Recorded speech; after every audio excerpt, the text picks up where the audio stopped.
Celestial, te damos gracias, Señor, por todas tus bondades, tus misericordias, Señor, y porque has permitido que en este momento este grupo de hijos tuyos, Dios, estén dispuestos, Señor, en mente y en corazón, en escuchar tu palabra. Padre bendito, queremos agradecerte, Dios, porque tú has permitido, Dios, que esta tarde tu palabra sea expuesta. Bendito Dios, queremos rogarte que nos des un corazón y una mente, Dios, preparada para poder escuchar este estudio, Dios, particularmente los capítulos 7 y 8 del libro de Daniel, que hasta cierto punto pueden ser un poco complejos de entender, Dios, pero confiamos, Dios, en que la sabiduría que viene de ti, que viene de lo alto, nos haga comprenderlo. Padre bendito, te rogamos que bendigas, Señor, a nuestros hermanos que hoy están aquí presentes, conectados.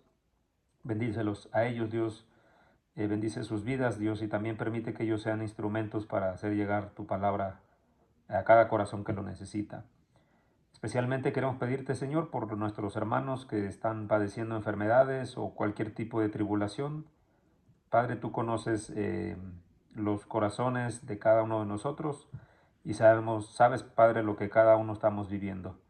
Por ello te pedimos, Dios, que tú nos des la provisión espiritual para que tanto los enfermos como el resto, Señor, podamos seguir confiando en tus promesas, Dios, y mediante ello, Padre Santo, mantenernos gozosos, Padre Santo.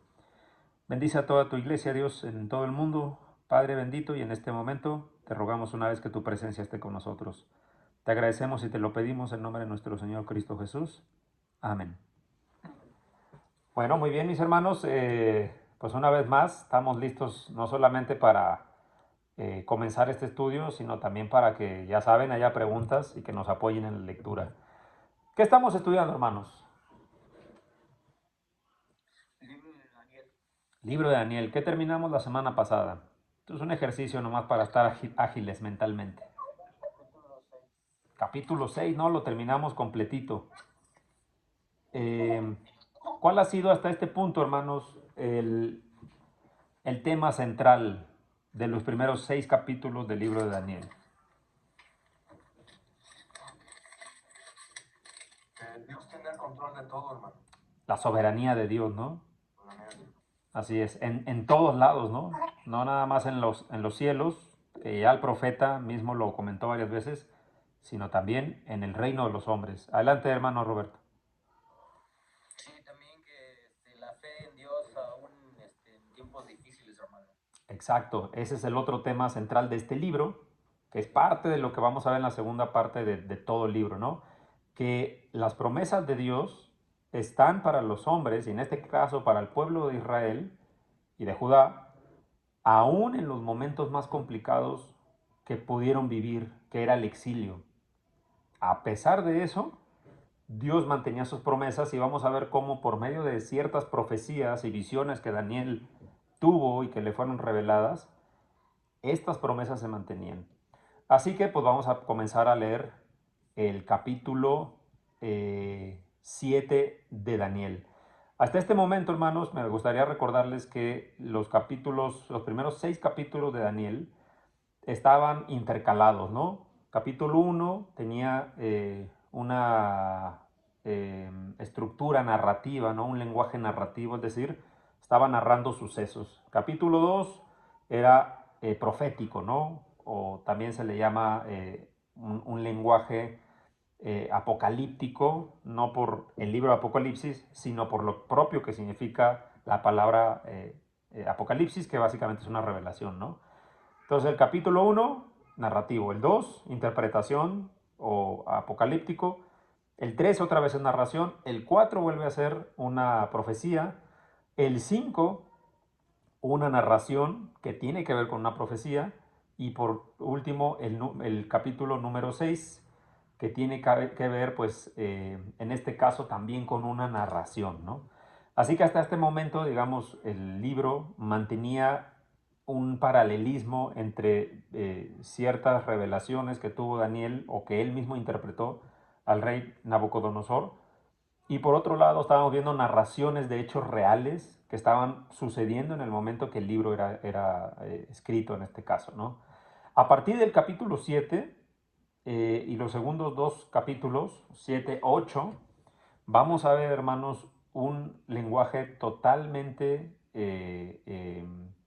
profético, un lenguaje que tiene que ver con visiones que Daniel mismo vio. En este caso no estaba interpretando él sueños de otra persona, sino él mismo se le reveló, digamos, ciertos sucesos que iban a suceder. Y es importante, hermanos, desde ahorita le menciono, que tomemos en cuenta el contexto. Hay que acordarnos que el contexto del capítulo o de todo el libro de Daniel, ¿cuál es, hermanos? ¿Cuál es todo el contexto del libro de Daniel? ¿Qué está ocurriendo en este momento de la historia hebrea? Hermana Janet, adelante. Están exiliados ¿Por qué? Más allá del exilio, ¿por qué, hermanos? por la idolatría, ¿no? Que habían estado cometiendo. Estaban Durante, alejados de Dios. durante años, ¿no? Durante décadas. Estas mismas profecías, si ustedes recuerdan, habían sido descritas por Isaías, ¿no? Hermano Mar, adelante. De hecho, aparte de la idolatría, la desobediencia del pueblo.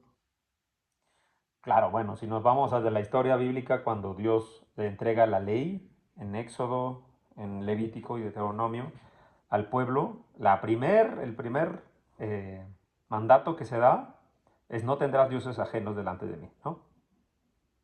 Y un texto que se repite mucho, ¿no? En el Antiguo Testamento, en la famosa Shema hebrea, que es esta oración que repetían día con día los hebreos cuando estaban en el desierto, y era que decía: oye, oh Israel, Jehová tu Dios uno es, ¿no? Y eso fue lo primero que se desobedecieron. Hermano Ricardo, adelante. Sí, hermanos, buenas noches. Buenas noches. Bueno, también el libro de Daniel, hermano, habíamos comentado al principio que es el Apocalipsis del Antiguo Testamento, que junto con Juan, el apóstol Juan, así que en revelaciones, Apocalipsis coincide, ¿verdad? Y este libro, tanto Apocalipsis como Daniel, hermano, mucha gente le teme y todo eso, pero este es un mensaje de esperanza para el pueblo de Dios, al remanente, a los que tratamos de ser fieles, a los que tratamos de obedecer al Señor. Pues viene el acontecimiento de la segunda venida del Señor y el tiempo final. Es correcto. Y en el caso del libro de Daniel, lo vamos a ver ahorita, no me voy a adelantar tanto, pero quiero que, hermanos, todos tengamos en contexto que el pueblo estaba sufriendo las consecuencias, en este caso, de su desobediencia. Número uno. Número dos, estaban cumpliendo otras profecías descritas desde Isaías y quizá en algunos otros capítulos. Y número tres, que como bien dice nuestro hermano Ricardo, este libro de Daniel profetizaba el fin de ciertos sucesos que estaban relacionados con el pueblo hebreo únicamente, no con el resto de la humanidad, ¿no? Y por eso, como bien decía nuestro hermano, pues a veces también le dicen algunos que es el Apocalipsis del Antiguo Testamento, ¿no? Porque estaba describiendo sucesos que iban a sucederle al pueblo hebreo. Así que, pues con eso en mente, pues vamos a iniciar, ¿no? El capítulo 7, hermanos, algunas Biblias tienen esta epígrafe que se llama Daniel en el foso, perdón, el capítulo 7 no es el Daniel en el foso de los leones, me estaba viendo el 6, es la visión de las 4 bestias, ¿no? Y ya cuando nosotros escuchamos eso, como bien decía nuestro hermano Ricardo, nos acordamos inmediatamente del Nuevo Testamento y particularmente del libro de Apocalipsis. Porque hasta cierto punto hay cierta relación, pero en tiempos distintos, ¿no? Entonces vamos a comenzar a leer y me gustaría comenzar mencionando que en este momento otra vez vamos, o hacer énfasis más bien dicho, que vamos a estar hablando de un lenguaje profético, ¿no? Donde hay muchas imágenes, mucho simbolismo, no solamente en forma de animales, sino también en números. Entonces es importante, hermanos, que no caigamos tampoco en precisiones de este número significa, por ejemplo, voy a hacer un ejemplo, ¿no? El 9.23 significa 9.23, ¿no? Recordemos que está hablando mucho en lenguaje simbólico que tiene que ver con el contexto en el que se escribió el libro, ¿no? Así que mantengamos eso en cuenta para no caer en una interpretación literal, ¿no? A veces este libro es un poco complejo de entender, pero gracias a Dios, muchas de estas visiones fueron descritas, su propio significado está descrito versículos más adelante. Entonces, no hay que adelantarnos en cuanto a la interpretación. La primera visión, hermanos, está recogida desde los versículos 2 al 15.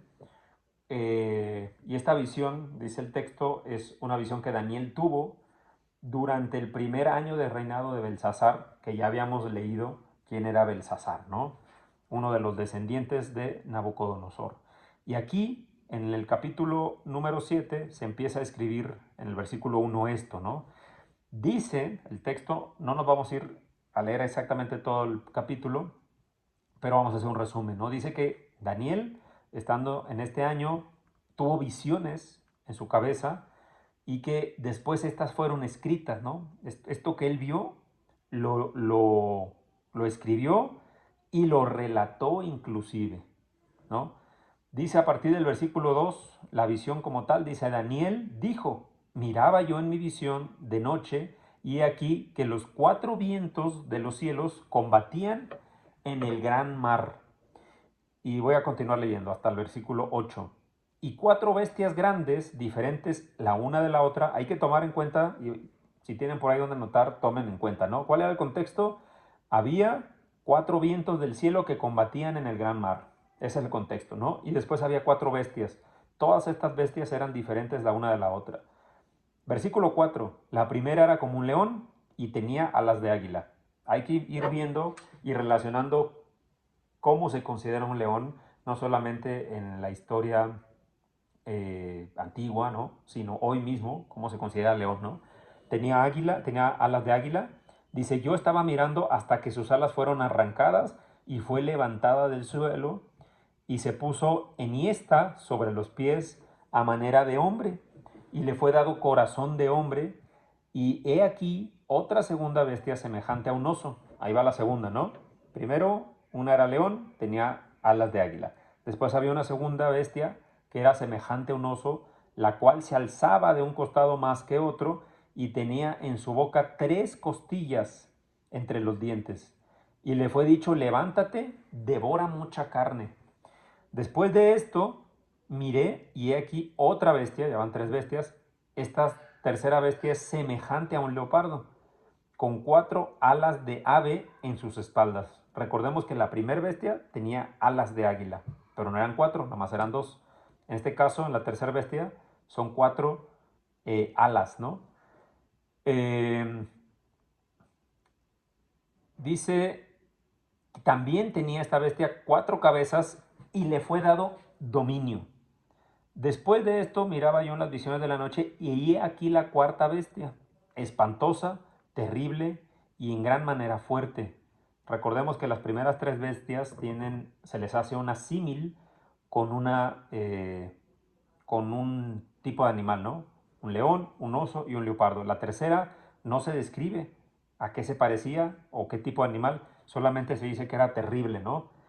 Y espantosa, y en gran manera fuerte, la cual tenía unos dientes grandes de hierro, devoraba y desmenuzaba, y las sobras hollaba con sus pies, y era muy diferente de todas las bestias que vi antes que ella.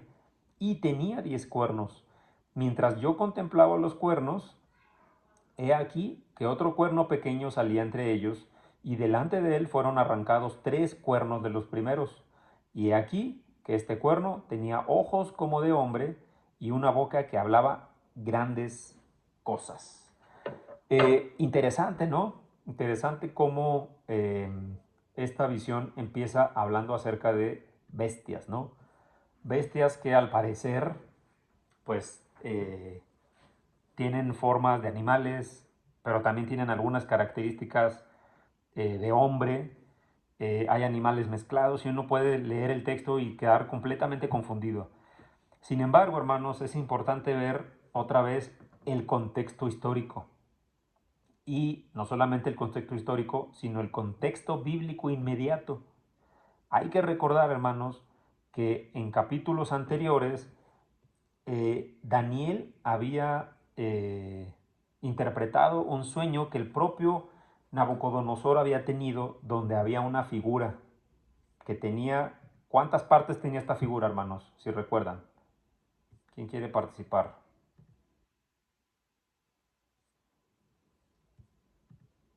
Hermano Ricardo.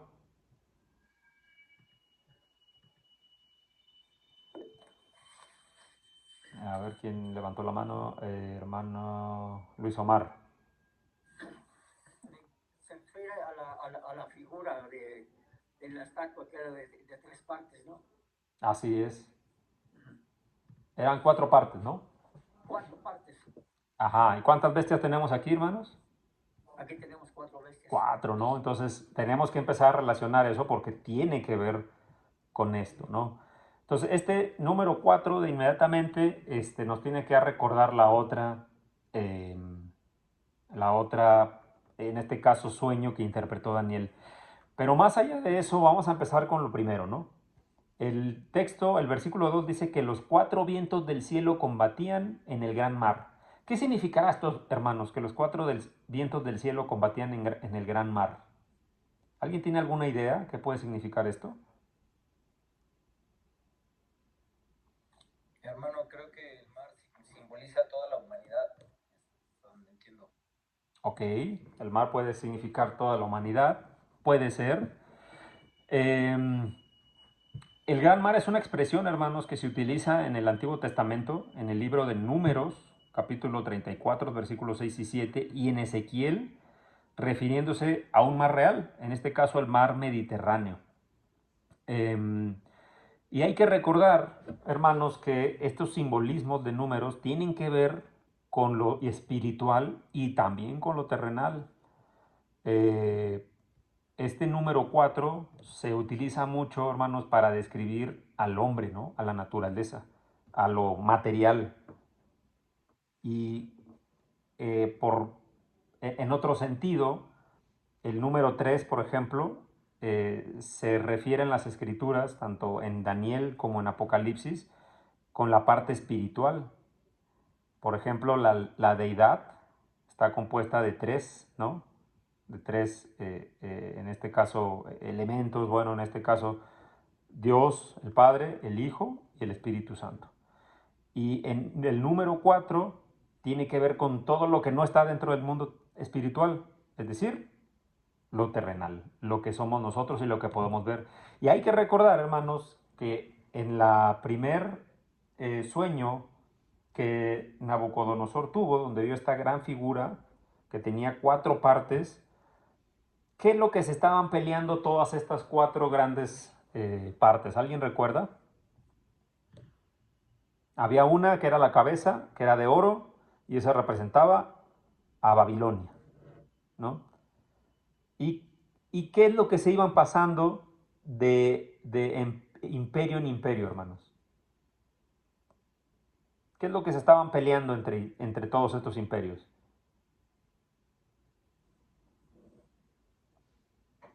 Era el poder, o sea, el ser hegemonía mundial, pues. Exactamente, ¿el poder de dónde? Aquí, El ¿no? poder político. El poder en el mundo terrenal. Ajá. ¿Por qué? Porque acuérdense que estos eran imperios, hermanos. Y estos imperios eran dominantes a nivel global. En este caso estamos hablando de hace alrededor de 4000 años, ¿no?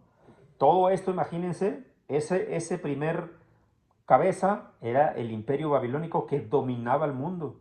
Y después los medos persas, y después el griego, y después los romanos, ¿no? Esos imperios lo que se peleaban era el poder, en el dominio en el mundo. Entonces, esto que dice el texto, que dice que había 4 vientos del cielo que combatían en el gran mar, habla exactamente de lo mismo. Que había 4, o sea, es decir, en la tierra había una guerra, pues, ¿no? Hay una guerra donde se estaban peleando. Y este gran mar, al parecer, no hay una referencia exacta, pero puede ser que se hable del Mediterráneo. Como ya mencioné que se habla acerca de este mar en Números y en Ezequiel. Así que pues, tiene todo sentido porque todos estos pueblos estaban peleando alrededor de este gran mar. Pero vamos a entender un poquito acerca de estas bestias. ¿Cómo se le conoce al león, hermanos, la cultura moderna, ¿no? Contemporánea? El rey, ¿no? O sea, el mero mero. O sea, si usted piensa un animal poderoso, dominante, pues todo el mundo quiere ser rey, ¿no? Y quiere ser el león. Entonces, el león es justamente ese primer imperio, que no es más que una visión diferente del primer sueño que tuvo Nabucodonosor. Y con esto quiero que tengan en mente que esas 4 bestias representan estos 4 mismos imperios, ¿no? Que empezaba por el babilónico. Y en este caso, pues ese león definitivamente era el mismo que tuvo en su cabeza, perdón, en la visión de Nabucodonosor, tenía como, digamos, mención la cabeza de oro. Era Babilonia. Alguien preguntará, oye, pero esta bestia tenía alas, ¿no? Alas como de águila. Em, esto, a ver, ¿quién quiere comentar por acá? Hermano Ricardo. Es que, fíjese, hermano, el león es el rey de las bestias, como la majestad de las bestias. Pero el águila, hermano, también representa la majestad de las aves. O sea, Y en este caso, al águila, o en este caso las alas como tal, ¿qué le dan a las alas a un águila, hermanos? ¿Qué le dan? Más allá que se vea bonito y todo esto. ¿Qué característica física pueden dar? pues que vuela, o sea, que Bueno. es el ave que mejor vuela. Majestuosidad. Ajá, majestuosidad, volar. Hermano Vicente, ¿iba a comentar algo? De alguna forma la hace inalcanzable de las fieras de la tierra, hermano. Ok, hermano Roberto. La característica que le da, hermanos, es la velocidad. Y esto tiene que ver con cómo estos reinos se extendieron. Babilonia, por ejemplo, conquistó, pues ahora sí que el mundo antiguo en un abrir y cerrar de ojos. Pasaron pocos años. De hecho, si ustedes se dan cuenta, el único que hizo esto casi todo fue Nabucodonosor. Él solo. O sea, es decir, fue una generación nada más. Cuando hay otros imperios que han tardado decenas de años o quizá incluso mucho más tiempo. Y esto, lo de las águilas, hermanos, insinúa la rapidez con que Nabucodonosor extendió el imperio babilónico. Fíjense que es interesante que dice que estas alas le fueron arrancadas a la bestia. Y si ustedes se recuerdan, esta bestia hubo un tiempo donde todo esto acabó, toda esta expansión acabó cuando llegaron los medopersas, ¿no? Que se rebelaron y ya habían platicado que tuvieron una alianza. Y mediante esta alianza ellos pudieron pues derrotar a Babilonia. Interesante que también dice que esta bestia fue levantada del suelo y se puso enhiesta sobre los pies a manera de hombre. O sea, se erigió como hombre y le fue dado corazón de hombre. Recuerdan, hermanos, que Nabucodonosor en un punto perdió la razón y decía esta situación que vivió, que podemos leer ahí en el capítulo 4 del libro de Daniel, que después se le restableció su corazón de hombre porque había sido puesto junto a las bestias. Bueno, esto es una clara referencia a este suceso, ¿no? Después, el versículo 5, perdón, habla acerca de otra bestia, un oso. ¿Alguien podría negar que un oso no es un animal poderoso, hermanos? Yo creo que nadie, ¿no? Sin embargo, nadie piensa en el oso como el rey de las bestias. Poderoso, ciertamente, ¿no? Pero no es la más grande de las bestias ni la más poderosa. Quizá ahora los científicos digan otra cosa, ¿no? Que el oso es el que puede destrozar casi a cualquier animal. Sin embargo, no es tan valiente como lo es un león. Un león no le tiene prácticamente miedo a nada. Un oso sí. No sé si ustedes alguna vez han visto estos documentales, hermanos, que pasan de National Geographic. Usted, si ve estos documentales, puede ver cómo a los osos, en los guardabosques o las personas lanzan un disparo y el oso sale corriendo. O sea, no tiene esa valentía, ¿no? Y un león, yo he visto un documental donde le estaban disparando a los leones y los leones no se inmutaban por los disparos, incluso llegaron a impactar a varios leones y ellos seguían corriendo para atacar, ¿no? Entonces eso nos demuestra, pues, que realmente, a pesar de que el león no es el más grande, pero sí es el más fiero, ¿no? Y esto nos lleva otra vez a entender que el oso, a pesar de que es un animal poderoso, tampoco es el más valiente, ni el más poderoso de todos, ¿no? Y nos lleva otra vez, una vez más, a esta visión que Daniel interpretó. Había una segunda parte en la cual Daniel había interpretado que tenía el pecho y los brazos eran de plata. Pues este es a lo que se refiere este oso, ¿no?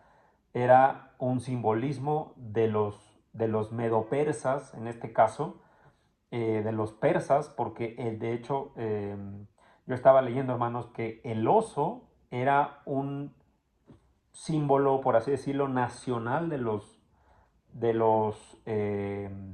de las montañas, de estos bosques que había en este territorio de Media. Hay una descripción que se hace de este oso, dice que se levantaba más de un lado que de otro. Y puede ser medio raro, uno puede pensar que si uno ve los hombros de frente, puede pensar que es del lado izquierdo que el derecho, pero no es tan complicada la interpretación.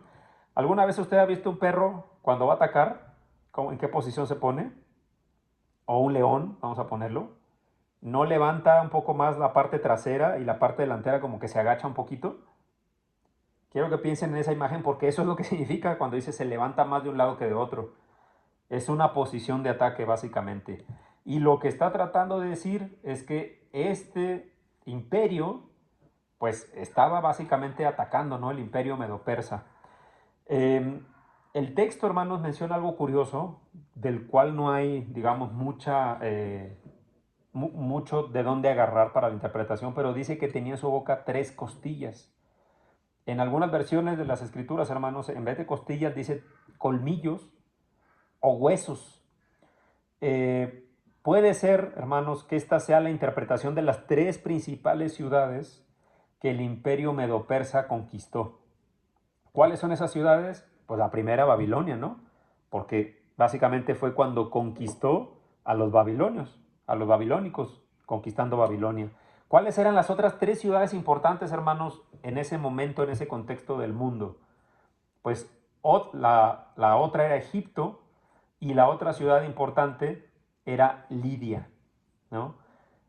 Interesante, hermanos, cómo en el texto dice que a esta bestia se le dijo, levántate y devora mucha carne.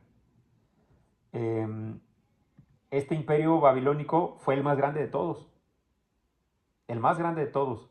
De acuerdo no solamente a la profecía que Daniel había ya interpretado previamente, donde decía que la primera parte era una cabeza de oro, ¿no? Hablando de la importancia de este primer imperio, sino que acá también vemos que la figura predominante que era la de león y es definitivamente la más importante. Entonces, este segunda bestia devoró a la primera, ¿no? Sin ser tan fuerte. La tercera dice que había otra bestia que subió del gran mar, semejante a un leopardo. Reiterando, hermanos, que esto tiene similitud con la visión de Nabucodonosor. Esta otra bestia constituía la parte que, se acuerdan, tenía un vientre y muslos de bronce. Esto ya lo habíamos leído, ¿no? En capítulos anteriores. Y por supuesto, si ustedes recuerdan que habíamos visto qué imperio era este tercer imperio, hermanos. Primero era el babilónico, medo-persa y Grecia, exactamente. Entonces, esta tercera bestia no es otra representación más que del imperio griego. Y fíjense que nos muestra, dice que, ¿se acuerdan que la primera bestia tenía 2 alas? Pues esta tiene 4 alas. Significa que incluso fue más rápido en cuanto a la conquista que los otros imperios, ¿no? O sea, fue muy veloz. Cuando uno lee acerca de Alejandro Magno, pues se va a dar cuenta que conquistó muchísimo en muy poco tiempo. Desde el sur de Europa, imagínense ahorita, hermanos, el sur de Europa es más o menos lo que hoy es Italia, ¿no? Todo eso, de ahí hasta la India. Imagínense el tamaño de lo que conquistó. Pues, ¿qué creen, hermanos? Lo hizo en muy poco tiempo. en muy poco tiempo, toda esa porción fue conquistada, ¿no? Dice este texto en el versículo 6 que esta bestia tenía 4 cabezas y que además a esta bestia le fue dado dominio. ¿Usted cree que tener un imperio que abarque desde Italia hasta la India, obviamente es prácticamente todo Asia, gran parte de Europa, sea grande como para considerar que tiene dominio? O hasta hoy en día, hermanos, hasta hoy en día, este imperio griego es recordado como uno de los mayores, y no solamente mayores, sino más influyentes en la historia de la humanidad. Porque hasta hoy hay ciertos filósofos, ¿no?, que descienden de este imperio, filosofías e incluso cosas cotidianas que hoy utilizamos provienen de este imperio. El capítulo 6, hermanos, termina diciendo que este dominio le fue dado, y esto, pues, vuelvo a repetir, hay que entender lo que le fue dado. ¿Por quién creen que le haya sido dado este dominio que menciona el versículo 6, hermanos? Porque dice que le fue dado dominio. ¿Quién se lo dio? Se lo dio Dios. Dios.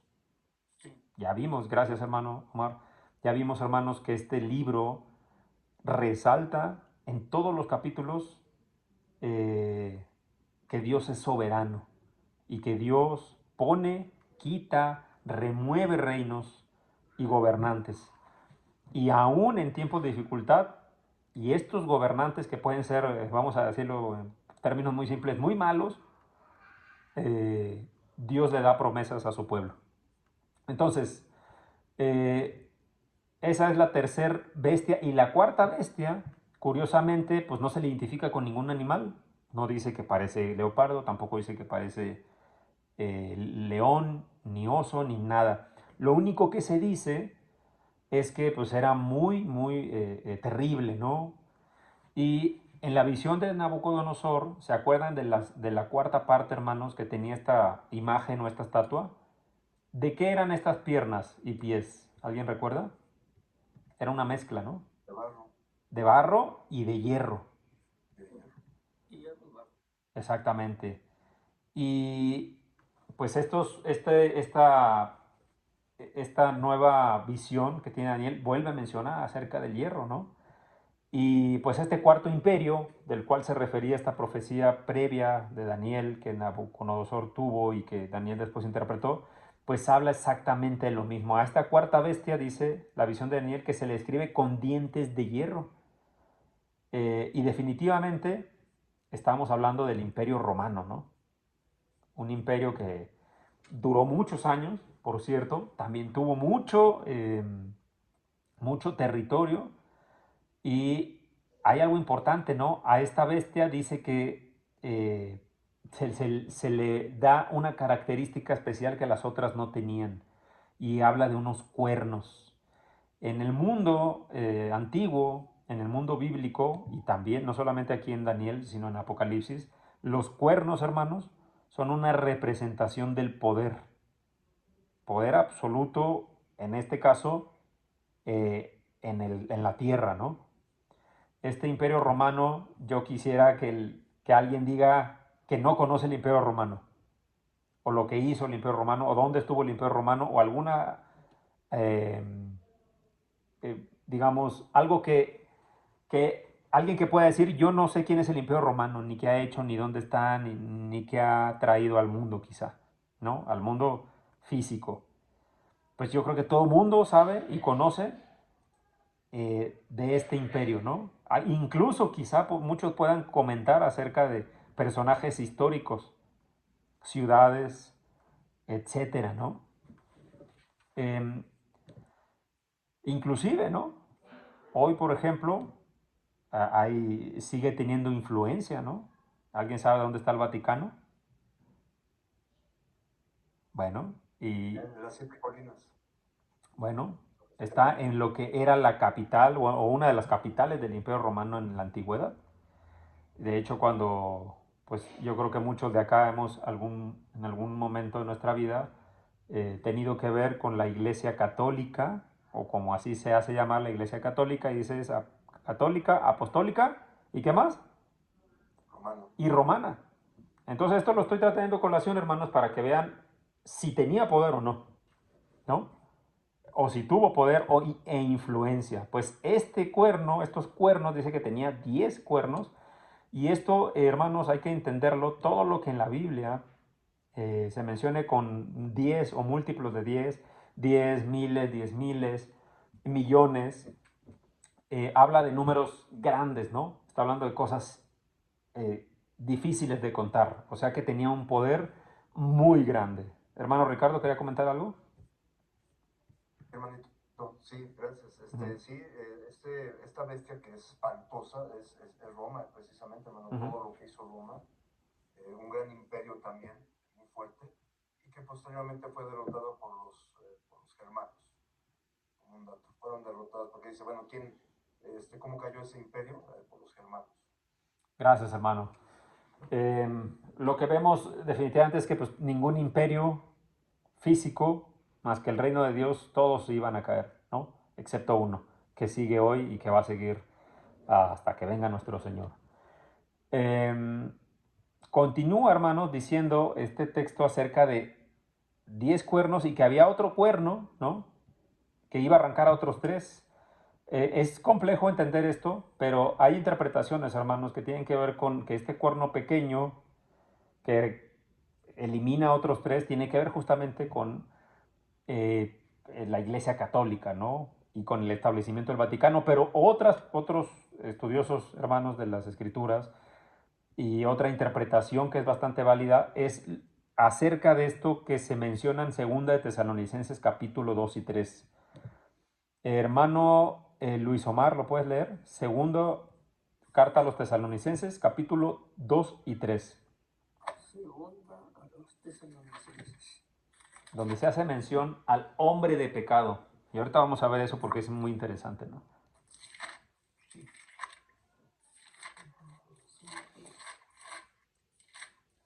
Segunda, Sí. Tesalonicenses 2, capítulo 2, versículo 3. capítulo 2, Versículo 3, hermano. versículo 3. Nadie os engañe en ninguna manera, porque no vendrá sin que antes venga la apostasía y se manifieste el hombre de pecado, el hijo de perdición. Gracias, ¿no? Fíjense cómo este texto habla acerca de lo que iba a suceder o lo que va a suceder más adelante, pero que está relacionado con temas de apostasía y lo que llama la escritura el hombre de pecado, ¿no? O sea, aquel que va a apostatar de la fe y que después va a hacer que pues, muchos más lo hagan, ¿no? La realidad es que no hay una información precisa, hermanos, para describir este último cuerno. Sin embargo, lo importante, hermanos, es que el resto de las visiones de Daniel y la visión de Nabucodonosor que Daniel interpretó se centran en el pueblo de Dios. Más concretamente, hermanos, se centran en el pueblo hebreo. Y esto no lo tenemos que perder de vista porque vamos a ver que todo tiene que ver, hasta este punto, con el pueblo hebreo nada más. ¿Qué más? Vamos a ver, hermanos, que después se habla de 10 cuernos, ¿no? Dice que tenía 10 cuernos y cuando uno ve el cumplimiento histórico e incluso fuera de la Biblia, digamos, a nivel secular e histórico, todos los emperadores que hubo, incluyendo a Julio César, pues vamos a ver que hubo 10 emperadores hasta el último que era Domiciano, que era el que perseguía al pueblo de Dios cuando Juan, el apóstol Juan, se le dio la revelación de Jesús en la isla de Patmos. Y esto, hermanos, pues parece cobrar sentido con estos 10 cuernos, ¿no? La realidad, hermanos, es que esta parte de la escritura no tiene, digamos, una más información como para tener certeza de lo que se está o lo que se debe interpretar acerca de estos 10 cuernos. Lo que sabemos, como yo mencionaba, es que todo está relacionado con el pueblo hebreo. A partir del versículo 9, hermanos, cambia un poco esta visión que Daniel tiene y se empieza a hablar de un personaje diferente, ya no de estas bestias, sino de uno al que Daniel describe como el anciano de días, ¿no? A partir del versículo 9 al 12 dice la escritura: estuve mirando hasta que fueron puestos tronos y se sentó un anciano de días, cuyo vestido era blanco como la nieve y el pelo de su cabeza como lana limpia. Su trono llama de fuego y las ruedas del mismo fuego ardiente. Un río de fuego procedía y salía de delante de él. Millares de millares le servían y millones de millones asistían delante de él. El juez se sentó y los libros fueron abiertos. Yo entonces miraba a causa del sonido de las grandes palabras que hablaba el cuerno. Miraba hasta que mataron a la bestia y su cuerpo fue destrozado y entregado para ser quemado en el fuego. Habían también quitado a las otras bestias su dominio, pero les había sido prolongada la vida hasta cierto tiempo. ¿Quién creen, hermanos, que sea este personaje llamado el anciano de días? Muy rápido, esto sí lo respondieron rápido. Hermano Mar. Hermano, perdón, era más Ricardo, disculpe. Adelante, hermano. No te preocupes. Ese estudio, hermano, cuando lo vi en Agua Azul, aquí tengo de hecho mis apuntes, cuando vi Apocalipsis precisamente, pero nos referimos a Daniel en algunas situaciones. Apocalipsis 1 del 13 al 15, porque aquí se menciona que ya ven que el anciano de días tiene cabellos blancos. Así es. Ajá. Entonces aquí, por ejemplo, si leemos Apocalipsis 1 del 13 al 15, el 14 dice: su cabeza y sus cabellos eran blancos como blanca lana, como nieve, sus ojos como llama de fuego. ¿Quién es el que viene como en llama de fuego? No, a nuestro Señor Jesucristo. Así es. De hecho, y bien lo mencionó nuestro hermano Ricardo, esto tiene que ver, hermanos, con esa misma lenguaje utilizado en Apocalipsis que ya mencionó, capítulo 1, versículos 13 al 15. Pero acá en Apocalipsis se le llama el Hijo del Hombre, ¿no? Entonces es interesante ver cómo se hace mención acerca del que va a juzgar, ¿no? Y del cual se abrieron los libros delante de él. Hay que entender y empezar a notar esas cosas, hermanos, para poder comprender de manera correcta, ¿no? En el versículo 10 se menciona un río de fuego que procedía de su trono. Si nos vamos a Apocalipsis 22:1, la palabra de Dios habla acerca del río o del agua del río de vida, que también sale del trono, en este caso para el beneficio de los salvos. En este otro se habla de un río de fuego, dice que procedía y salía de él. Esto no es para, en este caso, para los mismos, para que se beneficien los mismos, en este caso para otra cosa. Hay que volver a mencionar, hermanos, que todo esto es lenguaje simbólico para representar el juicio del cual se habla mucho en las Escrituras y que constantemente, hermanos, se identifica con fuego en las Escrituras. Por ejemplo, en Mateo, capítulo 3, versículos 8 al 12, o en 2 de Tesalonicenses 1:8. En el lenguaje simbólico, hermanos, no tiene que ser preciso, y esto lo menciono porque en esta profecía dice que millares de millares le servían y millones de millones asistían. Hay otras traducciones de las Escrituras que hablan de muchedumbres o de números incontables, ¿no? Hay que volver, yo mencionaba hace ratito que cuando se utiliza el lenguaje profético en las Escrituras y se mencionan múltiplos de 10, miles, 100 miles, millones, millares, todo eso tienden a ser números, pues vamos a decirlo, infinitos, ¿no? Muy grandes, incontables, ¿no? Un término apropiado es inconmensurable, no se puede contar, son muchos. Hay que entender esto porque, y esto lo menciono porque sabemos que hay grupos de corrientes religiosas, como por ejemplo los Testigos de Jehová, que toman con esos números de manera literal. Y pues ahí están contando días y años y están cambiando fechas de cuándo va a ser la venida del Señor Jesús porque pues no llegan a pues atinarle, llamémoslo así, ¿no? ¿Por qué? Porque no es un lenguaje literal, no es un lenguaje, en este caso otra vez figurado y en este caso profético. Hermano Ricardo, adelante. Sí, hermano, bien, con precisión quirúrgica, bien lo dijo, hermano. Digo, tristemente los grupos religiosos toman Apocalipsis de una manera muy literal y cronológica. Es que como va así las epígrafes, así va ocurriendo los hechos.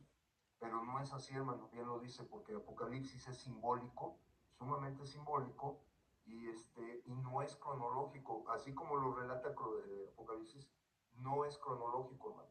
Entonces allá muchos de estos grupos lo tuercen, ¿sí? Como, por ejemplo, como un ejemplo, los 1000 años del reinado del Señor. Así es. Cuando vino la primera vez dice que lo crucificaron y fracasó, como lo dijo el Papa Francisco que murió, dice Jesús fracasó, no estableció el reino. Y no es cierto, hermano, el reino es la iglesia. Así es parte, digamos, de las falsedades en las que pueden caer, ¿no? Estos hombres. Gracias, hermano Ricardo. Hermana Janet, adelante. Gracias, buenas noches. Yo nada más quería comentar que hay una corriente que alguna vez escuché también hace muchos años y me dejó muy confundida y digo, lo quiero compartir para que si alguno llega a escuchar algo similar, pues también lo recuerde, ¿no? Alguna vez estuve con esta parte de lo de los 10 cuernos y estas corrientes hablaban de cristianos, supuestamente, que eran gobernantes en el tiempo contemporáneo y hablaban que el cuerno chiquito era un gobernante, iba a ser, pues, no iba a ser tan poderoso y que después se iba a levantar entre los poderosos y entonces cuando viéramos eso iba a ser parte de lo que íbamos a tener como apocalíptico, ¿no? O sea, realmente nada más era un comentario para compartirles que en algún momento, hace mucho tiempo, pues yo, esta corriente me confundió muchísimo y pues tuve que estudiarlo, ¿verdad? Muchísimo para que nadie pues Sí. le pase lo mismo, ¿no? Gracias, hermana. En efecto, ¿no? Hay muchas interpretaciones. Hay quien dice que ese cuerno es Donald Trump, ¿no? Y literalmente lo leí porque hay muchas cosas en internet que pueden llevar a la gente a confundirse mucho, ¿no? Si se deja llevar por esas, vamos a llamarlos conspiranoicos, ¿no? Que les llaman hoy. Pero hay que entender el contexto otra vez. Todas estas profecías tenían que ver con el pueblo hebreo. Todo tenía que ver con el pueblo hebreo hasta este momento, hasta que no se toque el otro tema que es el reino que nunca va a ser destruido. Ahí después ya cambia un poquito la cosa. Hermano Luis Omar. Sí, hermano. Dice la historia que el dominio romano llegó a su fin en el año 476 después de Cristo. Y aunque se mantuvo en un estado dividido como Europa, dice que revivirá para volver a convertirse en una gran fortaleza unificada justo antes de la segunda venida de Cristo. En ese tiempo estará conformada por 10 partes, que se refiere a los 10 cuernos, y un rey en cada una de ellas.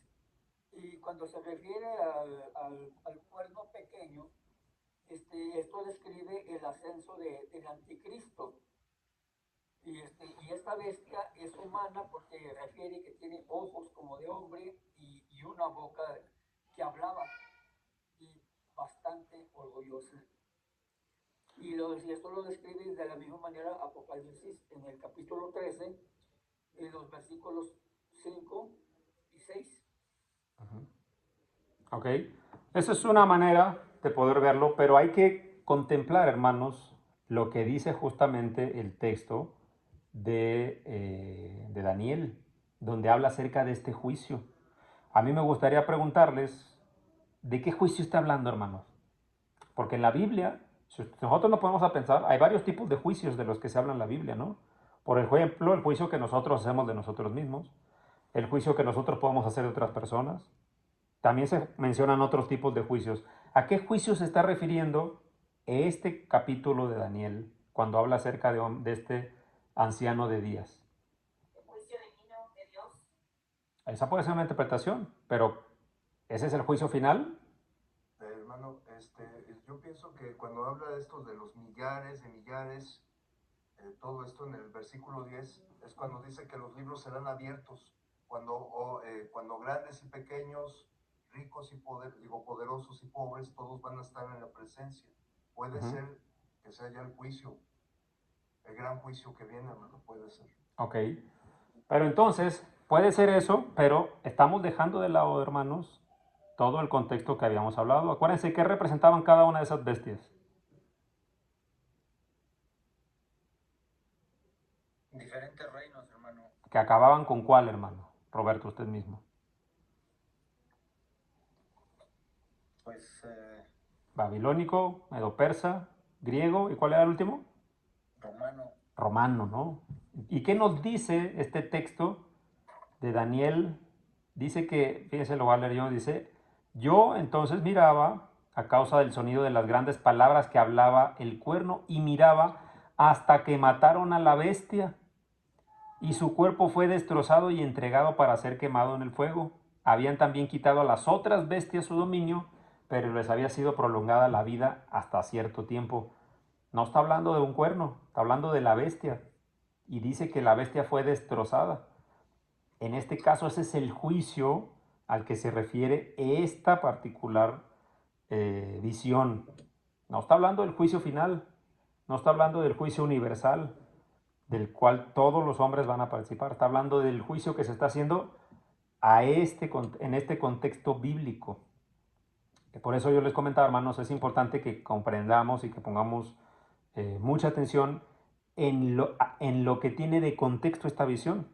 ¿Cuál es el contexto de esta visión particular? Lo que había pasado con Nabucodonosor y la visión que se le había hecho con respecto a los reinos pues sí, reinados que iban a venir después de Babilonia, que eran el medo-persa, el griego y el romano, y que todos al final iban a ser destruidos. ¿Por quién, hermanos?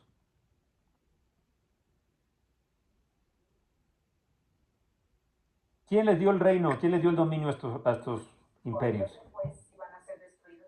Exactamente, sí, el mismo que les dio el dominio, ese mismo se los iba a quitar. Entonces, esta particular profecía, vuelvo a mencionar, esta, diferente a la de Apocalipsis, que también habla del Hijo del Hombre, de un juicio, y que también habla de unos libros, son distintas en cuanto a tiempo, no hablan exactamente lo mismo, son situaciones y sucesos similares, pero hablan de dos tiempos diferentes, ¿no? Entonces, otra vez, esto es importante porque hay que entender que este juicio habla del juicio terrenal contra esta cuarta bestia y que iba a ser quitada y las otras también iban a ser quitadas. ¿Ya? Después de esto, hermanos, habla acerca del Hijo del Hombre. Versículos 3 y 14 dice, miraba yo en la visión de la noche y he aquí con las nubes del cielo venía uno como un hijo de hombre que vino hasta el anciano de días. Hace rato preguntaba quién es el anciano de días, ¿no? Y por ahí algunas respuestas. Vamos a ver ahora, entender un poco más quién es el anciano de días, quién es el hijo de hombre. Y le hicieron acercarse delante de él. Y le fue dado dominio, gloria y reino para que todos los pueblos, naciones y lenguas le sirvieran. Su dominio es eterno, que nunca pasará, y su reino uno, que no será destruido. ¿Quién vino, hermanos? Con nubes del cielo, dice versículo 13. ¿Quién vino? Nuestro Señor Jesucristo, hermano. Dice el Hijo de Hombres, ¿no? Entonces es interesante, como dice ahorita nuestro hermano Roberto, que esto nos recuerda mucho al Señor Jesucristo. Vamos a leer 1 Corintios 15, 24. Usted mismo, hermano Roberto, si nos puede hacer el favor. Primera carta a los Corintios, capítulo 15, versículo 24. 15, 24, hermano. Sí. Dice, luego el fin, cuando entregue el reino al Dios y Padre, cuando haya suprimido todo dominio, toda autoridad y potencia. Gracias. Aquí nos habla cómo Cristo le entregará el reino al Padre. Y el Padre, cuando haya suprimido todo dominio, toda autoridad y toda potencia, ¿no? Interesante, ¿no? Cómo Cristo, al quien le fue dado dominio, después lo entrega al Padre, ¿no? Entonces hay que notar que este Hijo del Hombre vino con las nubes del cielo. Dice también que las bestias, en cambio, vinieron, y si ustedes recuerdan, hermanos, ¿de dónde venían estas bestias que habíamos visto? ¿Del cielo? Del mar. Unas del mar, otras venían de debajo de la tierra, o sea, eran terrenales, ¿no? Y aquí hay una gran diferencia, hermanos, en cómo se describe a Cristo y al Padre, ¿no? Pero hay una cosa bien interesante, hermanos. Hay una cosa bien interesante. Si leemos a partir del versículo 16 al 27, vamos a ver la propia interpretación de esta visión. Dice Daniel capítulo 7, versículos 16 en adelante, dice, entonces, bueno, todo esto porque dice el versículo 15 que Daniel se turbó porque no entendía ciertas cosas, ¿no? Y en esta visión, Daniel quería saber, dice capítulo 7, versículo 16, me acerqué a uno de los que asistían y le pregunté la verdad acerca de todo esto.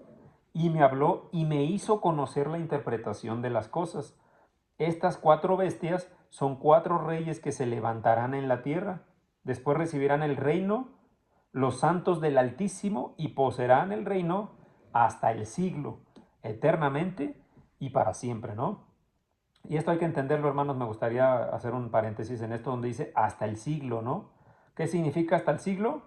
Ahí mismo lo dice, eternamente y para siempre. Versículo 19. Entonces tuve deseo de saber la verdad acerca de la 4ª bestia, que era tan diferente de las otras, espantosa en gran manera, que tenía dientes de hierro y uñas de bronce, que devoraba y desmenuzaba, y las sobras hollaban sus pies. Asimismo acerca de los 10 cuernos que tenía en su cabeza, y del otro que le había salido, delante del cual habían caído 3. Y este mismo cuerno tenía ojos y boca, que hablaba grandes cosas y parecía más grande que sus compañeros. Y veía yo que este cuerno hacía guerra contra los santos y los vencía, pero no para siempre, dice, hasta que vino el anciano de días y se dio el juicio a los santos del Altísimo. Y llegó el tiempo de los santos, y llegó el tiempo y los santos recibieron el reino. Dijo así el que le estaba asistiendo, ¿no? El que le dio la interpretación. La 4ª bestia será un 4º reino en la tierra, el cual será diferente de todos los otros reinos, y a toda la tierra devorará, trillará y despedazará. Y los 10 cuernos significan que de aquel reino se levantarán 10 reyes, y tras ellos se levantará otro, el cual será diferente a los primeros, y a 3 reyes derribará. Y hablará palabras contra el Altísimo, y a los santos del Altísimo quebrantará. Hay que recordar la persecución. Ahorita vamos a ver esa parte, ¿no? Y pensará en cambiar los tiempos y la ley, y serán entregados en su mano hasta tiempo y tiempos y medio tiempo. Pero se sentará el juez y se le quitarán su dominio para que sea destruido y arruinado hasta el fin, y que el reino y el dominio y la majestad de los reinos debajo de todo el cielo se ha dado al pueblo de los santos del Altísimo, cuyo reino es reino eterno, y todos los dominios le servirán y obedecerán. Aquí fue el fin de sus palabras. En cuanto a mí, Daniel, mis pensamientos me turbaron y mi rostro se demudó, pero guardé el asunto en mi corazón. ¿Qué significará todo esto, hermanos? Ya vean que el mismo Daniel o el mismo Dios le da la interpretación de esto. Pues vamos a entenderlo rápido, ¿no? Versículos 23 y 24 se repite la interpretación del versículo 8. Y en el versículo 25 se añade un nuevo símbolo. Si ustedes se dan cuenta, se añade esta descripción de tiempo, tiempos y medio tiempo, hablando del dominio, ¿no? Este es un lenguaje, hermanos, que vemos usado con referencia en la persecución, que también se menciona en Apocalipsis capítulo 11. También en Apocalipsis vemos las expresiones 42 meses, 1260 días y 3 días y medio. Todo esto básicamente equivale, si lo transformamos, ¿no? de 42 meses, 1260 días y 3 años, perdón, y 3 días y medio a 3 años y medio. Y todo esto, hermanos, pues está relacionado con un periodo indefinido de tiempo. No es un tiempo como lo otro que decíamos que cuando son millares, miles, millones, son tiempos indefinidos, perdón, tiempos infinitos o tiempos, digamos, inmedibles. En este caso habla de algo indefinido. Y es un tiempo, un periodo de tiempo, si se dan cuenta, que habla acerca de que los santos iban a ser perseguidos durante un periodo pues no conocido, ¿no? Y definitivamente habla acerca de un conflicto, hermanos, un conflicto entre lo espiritual y lo terrenal, un conflicto entre el pueblo de Dios y pues el dominio del mundo, ¿no?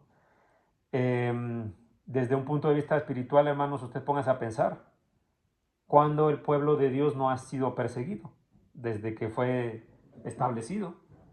Desde que la iglesia fue establecida, ¿cuándo no ha habido persecución? Ha habido muchos intentos, ¿no? De que la iglesia desaparezca desde el inicio. Sin embargo, las escrituras nos hablan que Dios pues va a vencer, va a prevalecer. Y eso también está mencionado en esta interpretación, donde dice que su reino nunca va a pasar porque es un dominio eterno y nunca va a ser destruido. Dios, si nosotros nos ponemos a pensar, hermanos, Dios nunca ha permitido que el pueblo de Dios sea perseguido sin límites, ¿no? Incluso cuando el pueblo estuvo en el desierto, pagando incluso por su, llamémoslo así, su falta de agradecimiento, iba a ser por un periodo de tiempo. En este caso, en este contexto, cuando estamos leyendo Daniel, el pueblo iba a estar en cautiverio, pero por un periodo definido de tiempo. Y lo mismo debemos interpretar de estos tiempos y medios tiempos, o 3 tiempos y medio, con respecto a esta persecución, que es una persecución, pero que va a durar hasta un tiempo que va a estar determinado por Dios. Es decir, que esta persecución que hay, no solamente hoy, sino, vuelvo a repetir todo el tiempo, pues tendría su fin. El propósito, hermanos, de las visiones de Daniel que se ven hasta este momento es no solamente, como ya hemos mencionado, recordar que Dios tiene toda la soberanía y que gobierna tanto en el cielo como en la tierra, con gobernantes, quitando gobernantes, cambiando reinos, imperios, etcétera, sino consolar, hermanos, así como está consolando con esta visión al pueblo, diciéndoles, a pesar de que ustedes estén en cautiverio, este tiempo no va a ser para siempre. Esas visiones también nos hacen recordar esas visiones que hay en Apocalipsis, donde también se habla que va a haber un juicio que en este caso va a ser diferente, no nada más relacionado con el pueblo hebreo, sino con toda la humanidad. Y un juicio en el cual también acabará la persecución a la iglesia, ¿no? Porque alguien puede pensar, no, pues la iglesia no es perseguida como en otros países, pero sí es perseguida, hermanos, porque las doctrinas de hoy son totalmente contrarias a la palabra de Dios. Y no son sutiles, hermanos. Yo me atrevería a decir que hasta a veces son totalmente descaradas, ¿no? Y totalmente, ya está obligadas, ¿no? En algunas situaciones, como los textos del libro que hoy el gobierno, hablo aquí de México, ¿no? El gobierno ha dado, que ya lo incorporan, pues estos temas de género, no solamente igualdad de género, igualdad en el matrimonio, cosas que si lo vemos de cierta manera, hermano, eso es contrario a la iglesia y definitivamente es algo que afecta a todo el pueblo de Dios, porque ya cuando uno se muestra en contra de eso, pues ya hasta lo pueden, a los papás de las escuelas ya hasta los mandan llamar, ¿no? Entonces, pues bueno, este capítulo número 7, para hacer un resumen, hermano, está hablando acerca de estas 4 bestias, que, vuelvo a repetir, es una figura más de aquellos 4 reinos que Daniel ya había interpretado en el sueño de Nabucodonosor. Más adelante en el capítulo 8 vamos a ver acerca de un carnero y un macho cabrío. ¿Y qué significan estos dos personajes o estos dos eh, animales, digamos, representados en esta otra profecía que vio Daniel? Y después, más adelante vamos a ver cómo en el capítulo 9, hermanos, Daniel, después de entender todo esto que iba a pasar, otra vez, en el contexto del pueblo hebreo, porque no hay que perder de vista eso, gran parte tiene que ver con el pueblo hebreo, y después se habla acerca de un reino eterno, cómo Daniel entiende que el pueblo debe arrepentirse y eleva una oración a Dios en el capítulo 9, pero ya lo vamos a ver más adelante. El día de hoy ya se nos acabó el tiempo. Hermanos, ¿alguien tiene alguna duda o pregunta? Hermano Ricardo, por favor. Bueno, antes que nada, damos gracias a Dios, hermano, y gracias a usted por su esfuerzo. Estuve haciendo notas, muchos datos muy buenos que aprendí de Dios y de usted, hermano. Gracias, de corazón. Gracias a Dios, hermano. Y pues, hermano, nada más lo que quería ver, un comentario que hizo mi hermano Luis Omar, de lo que está pretendiendo Roma, porque recordemos que ese cuarto imperio que es Roma fue muy salvaje, fue muy, sí dio también mucha aportación en cuanto a leyes, en cuanto a arquitectura, pero fue un pueblo muy cruel también. Se dice, de hecho en estos tiempos, hermano, que, bueno, la Iglesia Católica está convocando al ecumenismo. ¿Qué es el ecumenismo? A la unión de todas las religiones, todas las denominaciones, todo cuanto se llame espiritual, así lo llamo, espiritual, religioso, ajá, y que lo vimos en el Salmos capítulo 2, del 1 al 6, hermano, aquí se habla de cómo todo esto se van a unir reinos, ¿verdad? Reyes y todo eso, cómo se van a burlar del Señor, pero el Señor se va a burlar de ellos. Dice aquí, el Señor se burlará de ellos. Y vemos, hermano, cómo este reino, el reino celestial, el reino que nunca será destruido, vemos como, por ejemplo, en Apocalipsis 12, hermano, cómo viene el dragón y la mujer. ¿Quién es el dragón? Satanás. ¿Y quién es la mujer? El reino, la iglesia, el Señor. Y cómo vemos cómo lo relata, cómo el dragón va persiguiendo y la tierra y el agua la ayuda y todo eso. Bueno, la tierra la ayuda porque el dragón expulsa agua y todo eso, ¿verdad? Pero nunca va a poder. Así es. Nunca, hermano. Escrito está en Daniel 7 y Daniel 2.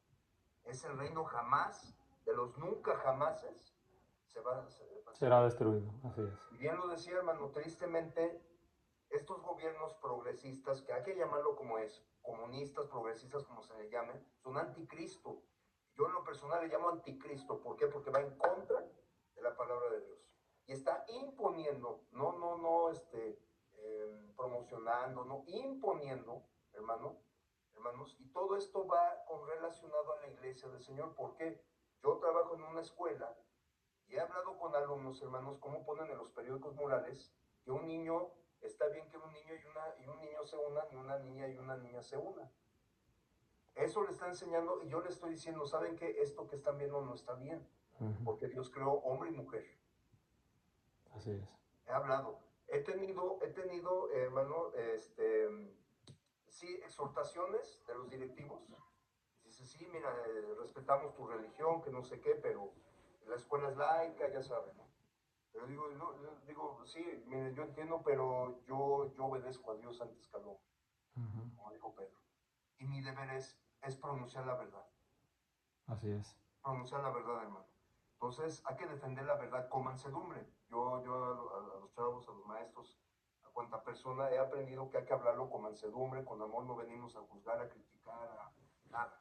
Pero sí hay que defender la verdad, hermano, porque escrito está, debemos defender. Así es, hermano. Con guerra. Sí. Entonces, hermano, le agradezco mucho y precisamente aquí vemos cómo Dios precisamente tiene el control de todo, hasta de Satanás. A Satanás no le permite todo, obviamente, No, si le permitiera ya no estuviéramos aquí nadie, ni usted nadie, hermano. Nos odia a muerte, Satanás, nos odia a muerte. Así es. Pero bueno, fue un gran capítulo, he aprendido mucho y le agradezco mucho, hermano. Al contrario, hermano, gracias por sus comentarios. ¿Algún otro comentario, mis hermanos? ¿Algo que quieran aportar? Sí, hermano Mar. Darte las gracias por tu tiempo y por tu preparación, que Dios te siga bendiciendo y utilizando para su obra. Este estudio que acabas de dar, hermano, créeme que ha estado bastante explícito en cuanto a la complejidad que implica este capítulo 7. Y ha quedado bastante claro cuál es la representación de cada uno de estos simbolismos. Te agradezco mucho tu tiempo, que Dios te siga bendiciendo, hermano. Oh, gracias a Dios, mi hermano. Lo vuelvo a repetir, hermano, porque puede ser un poco confuso a veces y nos podemos trasladar al Apocalipsis, pero este contexto de estas profecías tenían que ver con el contexto del pueblo en ese momento. Similares a Apocalipsis, sí, lenguaje parecido también, hace referencia a las cosas que habla Apocalipsis, sí, pero particularmente estas profecías hablaban del pueblo hebreo en su propio contexto que estaban viviendo ahorita en el exilio. Así que bueno, mis hermanos, ¿algún otro comentario? Yo nada más, gracias por el estudio.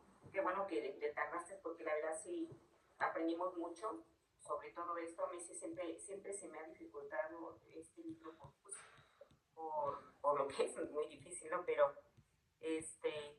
bueno, me quedo con eso de que hay que perseverar siempre en saber que Dios tiene algo muy bueno para nosotros y estar confiados en lo que Él va a hacer. Él va a terminar estos ¿cómo se llama?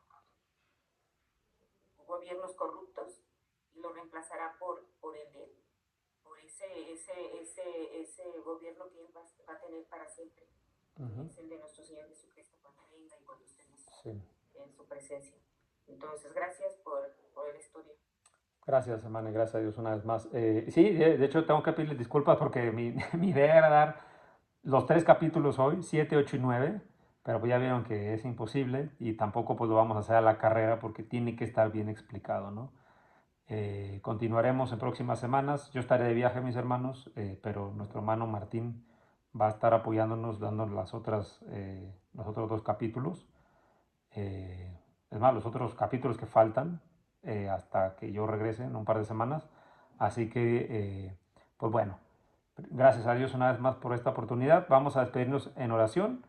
Me gustaría pedirle a nuestro hermano Roberto, por favor, si nos puede dirigir en oración para despedirnos en esta noche. Claro que sí, mis hermanos. Vamos a orar, hermanos, para terminar el estudio de forma reverente. Adorado Padre y Dios Todopoderoso, querido Padre, amado Padre, te damos gracias por esta noche que nos has permitido seguir adelante, Padre, seguir avanzando en el conocimiento de tu palabra, Señor. Ayúdanos, Padre, a que estos conocimientos nos sean de edificación y nos ayuden a comprender bien tu amor, Señor, comprender bien tu justicia y sobre todo, Padre, que tus tiempos son siempre adecuados, Padre, y siempre llenos de amor y de misericordia en tu paciencia, Señor.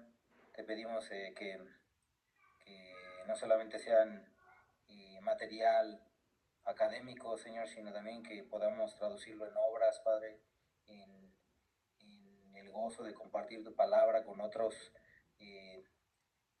personas que no te conocen, Señor, y traerlos a los pies de tu Hijo Jesucristo, Señor. Y pon en nuestro corazón el deseo, Señor, de transmitir ese amor que tú tienes hacia nosotros, y Padre, que quede grabado en nuestros corazones y podamos seguir avanzando. Padre, bendice a tu iglesia, bendice a todas las familias aquí representadas, Padre Santo, y te damos gracias nuevamente, Señor, por lo mucho que nos amas, por lo mucho que nos provees y por tu paciencia, Señor. Te pedimos que nos ayudes, Señor, en nuestras pruebas, que nos ayudes en nuestras dificultades, Padre, y que de alguna forma este libro de Daniel nos dé la sabiduría, Padre, tal vez para para poder salir adelante, Padre, en nuestras debilidades, Padre, en nuestras tentaciones, Padre, en todo lo que estamos enfrentando, Señor. Nos ponemos en tus manos, Señor, te lo pedimos de todo corazón y que sea para tu gloria, que sea para tu honra, Señor. En el nombre de tu Hijo Jesucristo te damos gracias. Amén. Amén. Amén. Amén. Bueno, pues gracias mis hermanos. Gracias.